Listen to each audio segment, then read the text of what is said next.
Thank you all for your support. Thank you so much. Hello everyone, QI Maple here. We are about to enter Loonghaven. Is everyone ready? Let's take a look at what new things Loonghaven has to offer. Without further ado, let's get right into it. First of all, it's about server mergers. There was already a server merger during Aqualis, and there will be another one during Loonghaven. While Aqualis merged 2 servers together, Loonghaven will merge 4. On the SwordxStaff season timeline I created, it clearly outlines which servers will merge in Loonghaven. If you're a bit confused, just click on your character card and look at your UID. For example, 101 represents server 01 or server 1, and the 136 right after I was the 136th player to enter this server. Back during Aqualis, the servers that got merged definitely included 102. By that same logic, Loonghaven will merge 101, 102, 103, and 104, and so on. Your UID might start with 201 or 301, but the logic is exactly the same. After entering Loonghaven, everyone will return to level 100 and lose all seasonal power, which is the colored part. For those who don't know what seasonal power is, make sure to keep an eye on my channel. I've made a total of 5 videos related to seasonal power and Aqualis's Astral Pact. It would be an absolute shame if you missed all of them, so I will leave the links in the description. Let me give you a quick breakdown of the situation here. All the Phantomon resources, skills, and relics you've invested in will not disappear. However, your gear level, Phantomon level, relic level, skill level, and so on will all revert to the state they were in before you obtained seasonal power in Aqualis. For those wanting to use temporal crystals, please pay close attention. Make sure to unlock at least one major statue in Loonghaven before using them. This is because your experience gain will only increase significantly after the statue is unlocked, so don't be silly and use them the very moment you enter the season. This is the full map of Loonghaven. The far right is slightly cut off, but that area is actually where Loonghaven begins. You will reach the NPC town and unlock your 4th class skills, as well as your adult Phantomon during Loonghaven 5. There's a small building on the left, which is the Demonbind Tower, and the top left corner where my avatar is shows where the season map unlocks. The literal translation of the season map is the tower leading to heaven. So there's nothing wrong with me calling it the Tower of Babel here, right?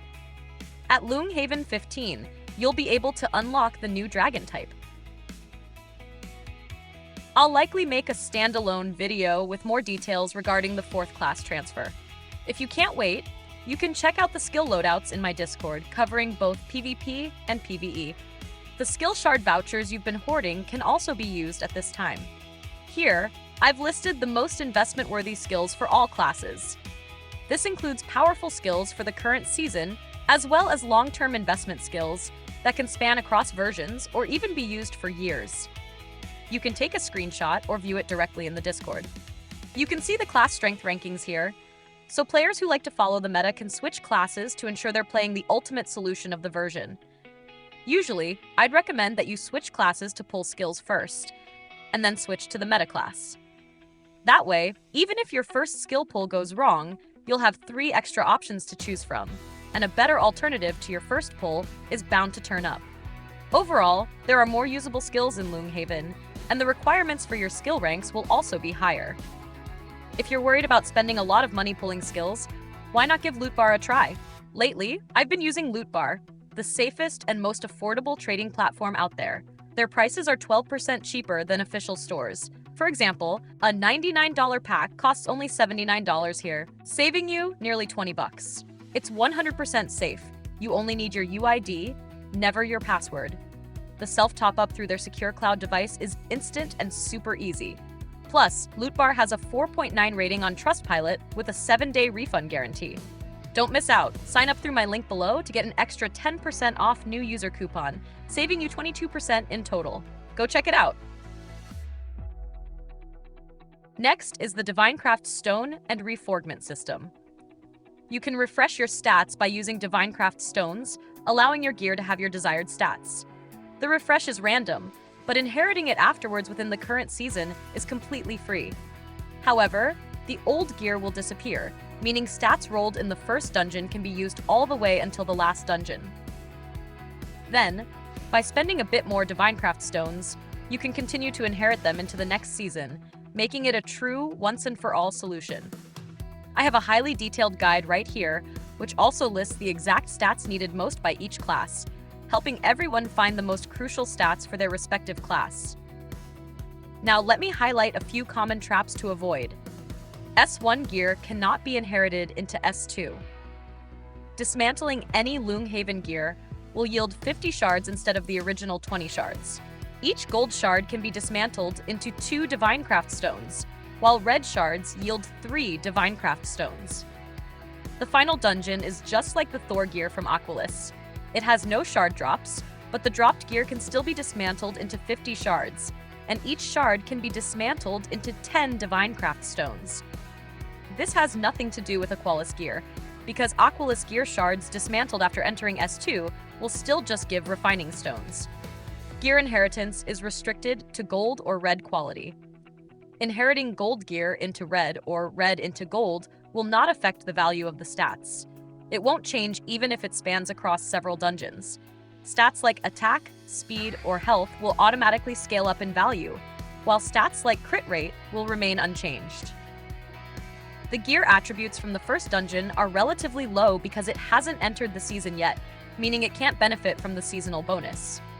But once you inherit it into new gear, it will automatically receive the seasonal bonus. So a stat with 7% crit rate will automatically become 21% crit rate, meaning there is no need to worry. Inheritance between gear must be of the same type.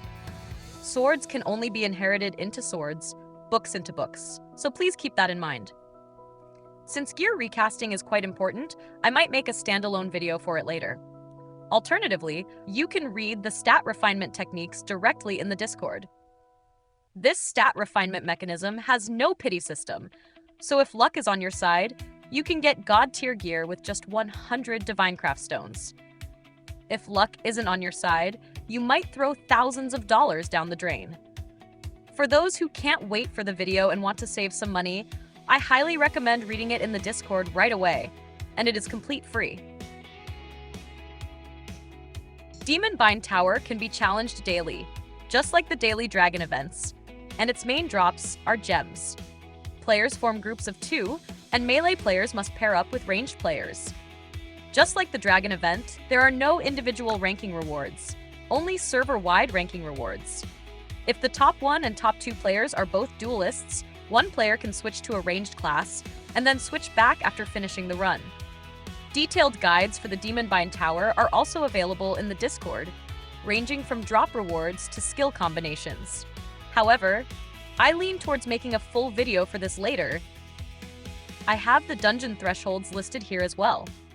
Knowing the dungeon thresholds ahead of time makes it easier to see how many resources you're missing to enter hard or nightmare modes. However, since Loong lasts a relatively long time, over 2 months, the last 2 dungeons are usually the most important, especially for players who need to reserve resources for the next season in advance. The overall dungeon difficulty and power thresholds in Loong will be lower than in Aqualis, so even free-to-play players have a chance to enter nightmare difficulty dungeons right when the new dungeons open. The difficulty is still immense, and most free-to-play players won't be able to achieve it, but it won't be nearly as untouchable as it was back in Aqualis. So if you are a budget player who heavily invests your seasonal resources, you can indeed skip gold gear by entering nightmare dungeons early, allowing you to sell red gear directly or use it yourself. It provides more power and attributes, letting you clear more maps and widen the level gap between you and other free-to-play players. On my free-to-play Knight account, the final power I settled at in Loong was 35.76 millions, with a season score of 71,310. This can be used as a reference. This page is exactly the same as Aqualis, so I won't translate it. You should be able to tell what each number represents just by looking at them. Loong's relics feature 2 Aeonic gachas. Only the first one is a Kingdom gacha, which can be acquired via Destiny Fruits, while the second one can solely be obtained by pulling relics. Here is a chart showing which key attributes are present in each gacha pool. Make sure your Orual badges are used in the right places. For example, the first gacha pool doesn't have any crit damage relics, while the second gacha pool only has a single orange relic with crit rate. Just like the previous kingdoms, the recommended collection rate for budget players is 60 to 70%, light spenders at 70%, medium spenders at 80%, and heavy spenders at 90% or above.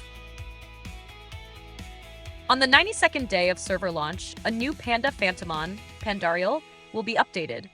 Or rather, the 46th day after the launch of Loong Haven, which is all laid out in my timeline. I won't go into too much detail with the skill introduction here. You can just check the image yourself, or pause if it's going too fast. To see if it's worth getting and which classes should get it, you can watch my Phantomon guide for this phase. I'll leave the link in the description as well. For now, I'll just tell you all. Definitely get it. A new skill chroma event will appear mid-season, or the skin for skills. It is quite pricey, but these chroma skills can be obtained for free later on, so free to play and light spenders don't need to worry. They will eventually be added to the season shop. Under normal circumstances, the season currency obtained after Loong Haven ends will be more than enough for Yima chroma skill for your respective class.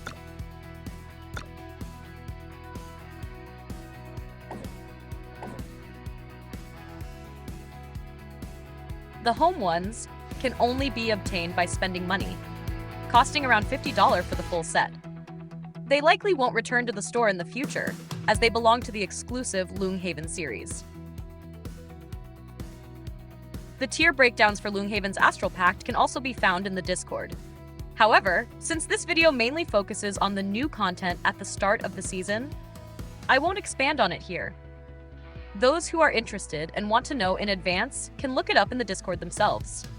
Before the video started, I mentioned the Tower of Babel, which is the season map. This season map is similar to Aqualis, but with far more content.